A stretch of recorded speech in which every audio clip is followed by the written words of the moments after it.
பக்தர்கள் அனைவருக்கும் வணக்கம். தலைவன் முருகனுக்கு நன்றி.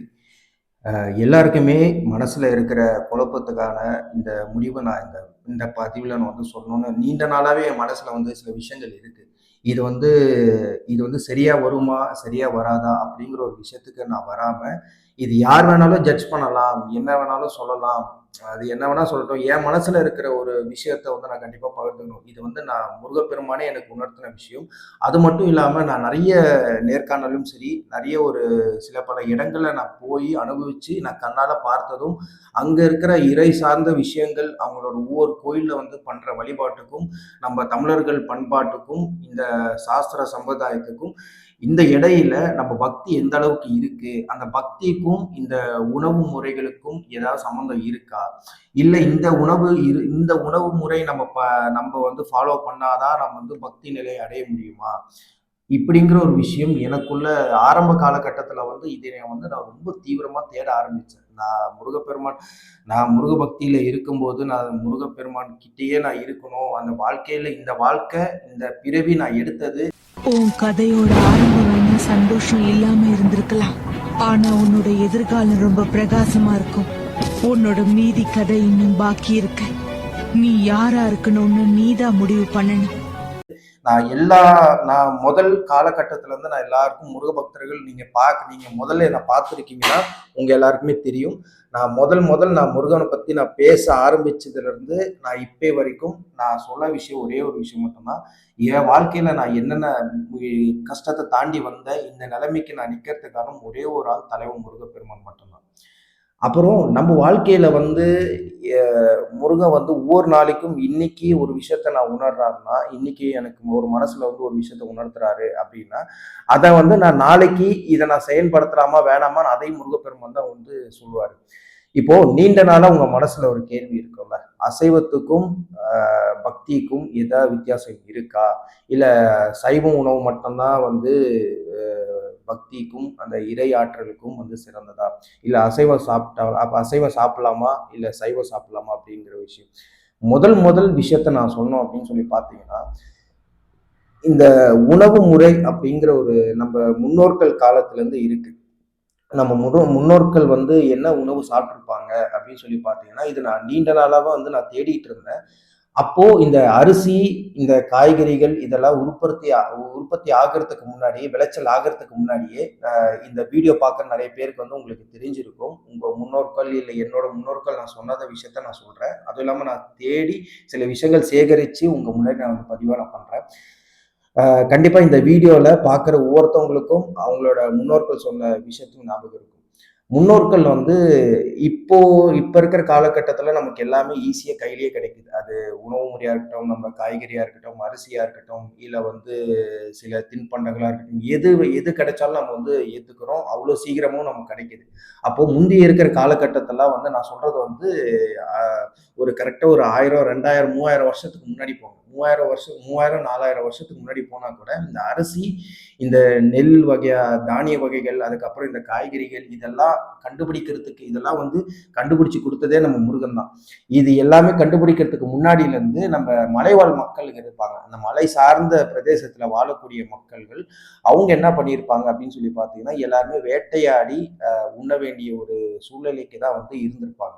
அப்போ வேட்டையாடி உண்ண வேண்டிய உணவு அவங்களுக்கு அன்றைய நாள் மட்டும் இல்லாமல் அதுவே அவங்களுக்கு வாழ்வாதாரமா ஆகுது. நான் சொல்ல விஷயத்த நல்லா தெரிஞ்சுக்கங்க. இதுல பக்தி பக்தி பக்தி ஒரு பக்கத்துல இருந்தாலும் ஒரு மனிதனுக்கு ஒரு 3 வேளை உணவு அது தேவைப்படுது. இது நார்மலான ஒரு விஷயம். இத சயின்டிஃபிக்கா நீங்க எடுத்தாலும், நீங்க யோசிச்சு பார்த்திருந்தாலும் இதுதான் உண்மை. ஒரு மனிதனுக்கு காலை, மதியம், இரவு இந்த 3 வேளைகளுக்குமே அவனுக்கு உணவு தேவைப்படுது. அது என்ன மாரி உணவா இருந்தா கூட ஓகே. ஆனா அந்த உணவு அவன் எடுத்துக்கிறான். அப்போ அப்ப இருக்கிற மனிதர்கள், மலைவாழ் மக்கள் என்ன பண்றாங்கன்னா, வேட்டையாடி ஒரு ஒரு உயிர கொன்றுதான் அந்த ஒரு மாமிசத்தை உண்ணுருக்காங்க. அப்போ அந்த உணவ அவங்க சாப்பிட்டதுக்கு அப்புறமா, அந்த சாப்பிடறதுக்கு முன்னாடி ஒவ்வொரு விஷயமும் அவங்க வேட்டையாடி, அந்த உணவ அவங்க ஃபர்ஸ்ட் அவங்க குடும்பத்துக்கு குடுக்கறதுக்கு முன்னாடி, அந்த ஊரு அந்த இடங்கள், அந்த மலை பிரதேசத்துல இருக்கிற அப்ப இருக்கிற ஒரு கூட்டு குடும்பமா தான் வாழ்ந்துட்டு இருந்தாங்க. ஒரு ஒரு குடும்பத்துல நீங்க பார்த்தீங்கன்னா, ஒரு 15, 20, 30 பேர் கிட்டத்தட்ட இருப்பாங்க. அந்த மலை பிரதேசத்திலேயே. அவங்க என்ன பண்றாங்கன்னா, ஒரு ஆள் அந்த ஆண்மகன்கள் வந்து வேட்டையாடி போயிட்டு வரும்போது, ஒவ்வொரு உணவு அவங்க கொண்டு வரும்போது, பழங்களா இருக்கட்டும், எல்லா வகைகளா இருக்கட்டும், முதல் பங்கு வந்து இறைவனுக்கு வந்து படைப்பாங்க. அந்த ஒரு படையல் தான் வந்து இறைவனுக்கு கொடுக்கக்கூடிய முதல் நெய்வேத்தியமா, அவங்களோட இஷ்ட தெய்வமா இருக்கட்டும், அவங்களோட குல தெய்வமா இருக்கட்டும், அது வந்து முதல் முதல் படையல் வைக்கிறது வந்து அந்த பங்குல ஒரு பங்குல அது அவங்க அவங்க அவங்க உணவு எடுத்துக்கிறதுக்கு முன்னாடி ஒரு பங்கு வந்து இறைவனுக்கு வந்து ஒதுக்கி வச்சு தான் அவங்க மிச்ச உணவு வந்து அவங்க பகிர்ந்துப்பாங்க. அப்போ இந்த இடத்துல வந்து அசைவம் சைவம் அப்படிங்கிற ஒரு விஷயமே இந்த விஷயத்துல வரல. ஏன்னா ஏதோ ஒரு உணவு இந்த உணவே கொடுத்ததே இறைவன் தான். இந்த உறவு இன்னைக்கு இந்த உணவு நமக்கு கிடைச்சதுக்கு காரணமே இறைவன் தான் அப்படிங்கிற ஒரு விசுவாசத்துக்கும் ஒரு பக்தி நிலைக்கும் அவங்களோட எப்படி அந்த ஒரு ஏன்னா இந்த ஒரு இறை ஆற்றல் இல்லாம இந்த ஒரு பொருளும் கிடைச்சிருக்காது. அதனால அந்த ஒரு பங்கை வந்து இறைவனுக்கு வந்து படைக்கிறாங்க. ரெண்டாவது அப்படின்னு சொல்லி பார்த்தீங்கன்னா, காலப்போக்கில் காலம் வர வர மாற மாற மாற அரிசி வந்தது, தானிய வகைகள் வந்தது, அதுக்கப்புறம் காய்கறிகள் வந்தது. அதுக்கப்புறமா வந்து இப்போ நான் இந்த அஹ், இவங்க நிறைய பேர் வந்து சைவ முறையில வந்து வழிபாடு பண்றாங்க, அசைவ முறையில வந்து வழிபாடு பண்றாங்க. இது வந்து தப்பா சரியான்ங்கிற ஒரு விஷயத்துக்கு நான் வரல. நான் சொல்ல வர்றது என்னன்னா, என்ன வழிபாடா கூட இருக்கட்டும். முருகனுக்கு வந்து ஒரு இடத்துல வந்து அஹ், ஒரு அசைவ உணவு வந்து படையல் போடுறாங்க. நம்ம மலை மலை மலை பிரதேசத்துல நீங்க வந்து பார்த்தீங்கன்னா, இன்னைக்கும் முருகப்பெருமானுக்கு வந்து அசைவ படையல் இருக்கு. ஏன்னா, அவங்க முன்னோர்கள் காலத்துல இருந்து அந்த இறைவனுக்கு என்ன குடுத்து அந்த ஒரு அருள் பெற்றாங்களோ, இன்னைக்கும் அதே பழக்கம் மாறாம அதே ஒரு உணவ தான் இன்னைக்கும் அவங்க வந்து படையலா போட்டு முருகன் மட்டும் இல்ல, எல்லா ஒரு இறைவனுக்குமே வந்து அந்த படையல போட்டு வணங்கியிருக்காங்க. இதே பிராமணர்கள நீங்க வந்து பார்த்தீங்கன்னா, பிராமணர்கள் வந்து அவங்க உணவு என்ன எடுத்துப்பாங்க? அவங்க வந்து தயிர் சாதமா இருக்கட்டும், இல்ல வந்து ஒரு சாம்பாரா இருக்கட்டும், இல்ல காய்கறி வகைகளா இருக்கட்டும், இல்ல தானிய வகைகளா இருக்கட்டும். இதுதான் வந்து அவங்களோட முன்னோர்கள் காலத்துல வந்து இறைவனுக்கு வந்து படையலா வச்சிருக்காங்க. அப்போ இப்ப இருக்கிற காலகட்டத்துல என்னன்னா, இது ஒரு சர்ச்சையாவே கிளம்பிட்டு இருக்கு. ஒரு விமர்சனமாவே பேசிட்டு இருக்காங்க. ஏன்னா, இப்போ பக்திங்கிற பேர்ல வந்து நெறைய பேர் வந்து ஒரு ப்ராசஸ வந்து கொண்டாந்துடுறாங்க. அது நெறைய பொதுவான முருக பக்தர்கள் மட்டும் இல்லாம, நெறைய ஒரு இறை சார்ந்த பக்தர்களுக்கும் அது வந்து சிவனை நீங்க பின்பற்றவங்களா இருக்கலாம். இல்ல வெவ்வேறு இறைவன்கள் வந்து நீங்க பின்பற்றவங்களா இருக்கலாம். எல்லாருக்குமே இது ஒரே ஒரு விஷயம் தான். இது ஒரு ப்ரொசீஜர் மட்டும் இல்லாம, இது ஒரு விஷயத்த நான் தெளிவுபடுத்துறேன். அசைவமும், சைவமும் எல்லாமே ஒண்ணு மட்டும் தான். இதுல இது வந்து இது டிஃபரெண்ட். இப்படி இருந்தா ஒரு பவர்ஃபுல்லா இருக்கும், அப்படி இருந்தா பவர்ஃபுல்லா இருக்கும் அப்படிங்கிற ஒரு விஷயம் இல்ல. இதுக்கு எல்லாமே உங்க மனசாட்சி மட்டும் தான் காரணம். யாருக்குமே தீங்கு நினைக்காம, அது என்ன விஷயமா இருக்கட்டும், அது வந்து இப்போ தீங்கு நினைக்காம இருக்கிறதுக்கு ஒரு விஷயம் ஓப்பன் டாக்கா நான் உங்களுக்கு வந்து சொல்றேன். இன்னைக்கு ஒருத்தவங்க ஒருத்தவங்க வந்து உங்களுக்கு மனச கஷ்டப்படுத்துறாங்க. அது எப்படி புது நிலையில இருக்கட்டும், இல்ல ரோட்ல அசிங்கப்படுத்தினா இருக்கட்டும், இல்ல நம்ம குடும்பத்திலேயே நெறைய பேருக்கு வந்து நம்ம வளர்றது நெறைய பேருக்கு பிடிக்காம கூட இருக்கலாம். நம்ம வளர்ச்சி அவங்களுக்கு பிடிக்காம இருக்கலாம்.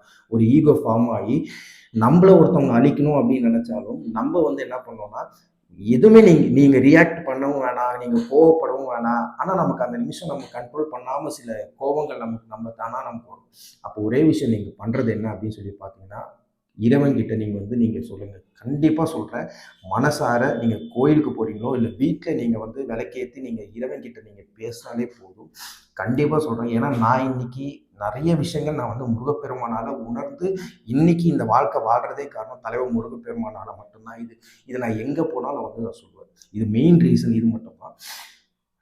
என் வாழ்க்கையில நெறைய விஷயம் நடந்திருக்குங்க. என் மனசுல வந்து இன்னைக்கும் இந்த மீடியா ரீதியா சரி, எனக்கு ஏகப்பட்ட என்ன என்ன வந்து வெறுக்கிறவங்க நெறைய பேர் இருக்கலாம். அவங்களால நான் நெறைய விஷயங்கள மனசார நான் ரொம்ப காயப்பட்டுருக்கேன். நான் எதுவுமே ரியாக்ட் பண்ணல. அவங்க அவங்க என்ன பண்றாங்கன்னு எனக்கு தெரியும்.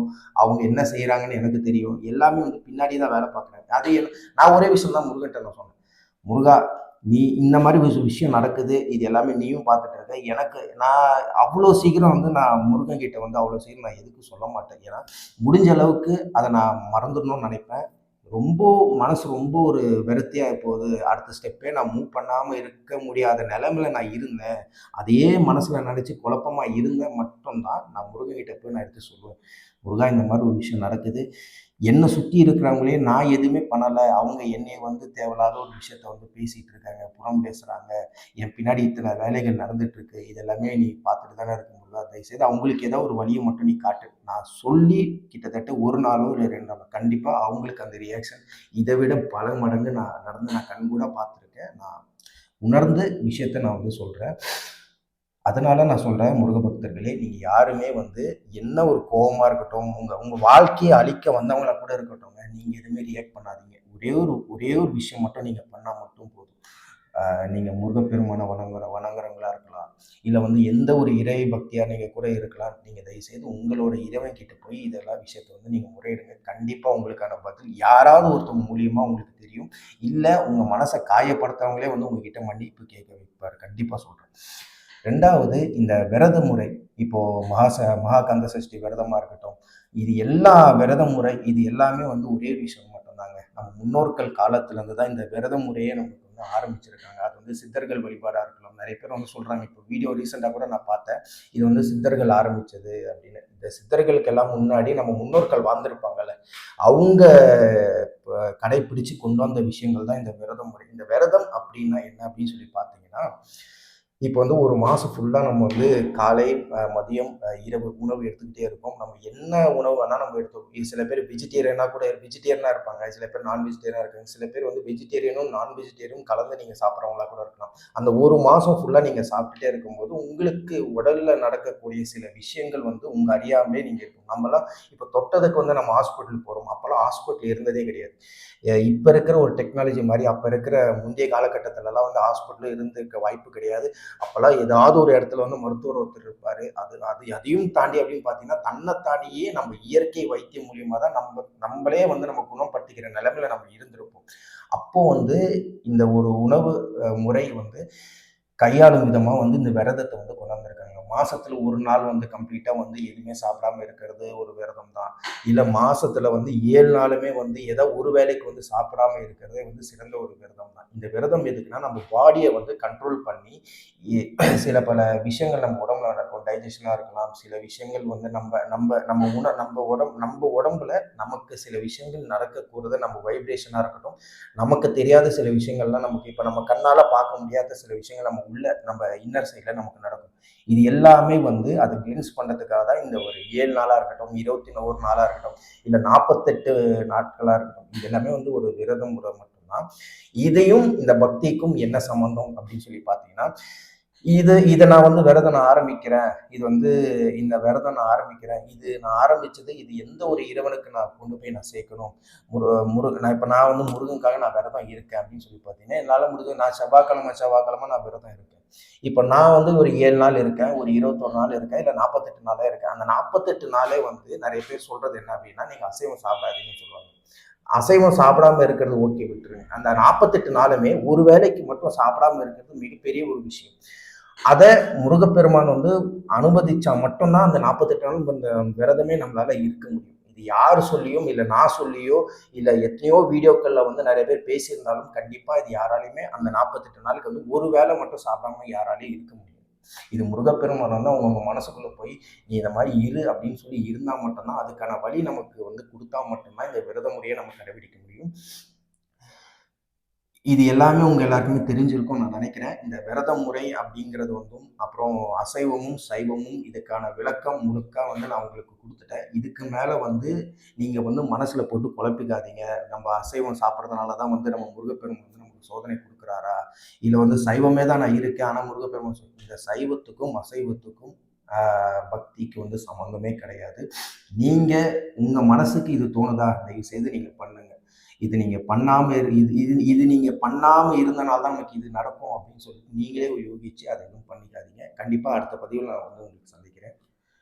நன்றி. தலைவன் முருகனுக்கு நன்றி.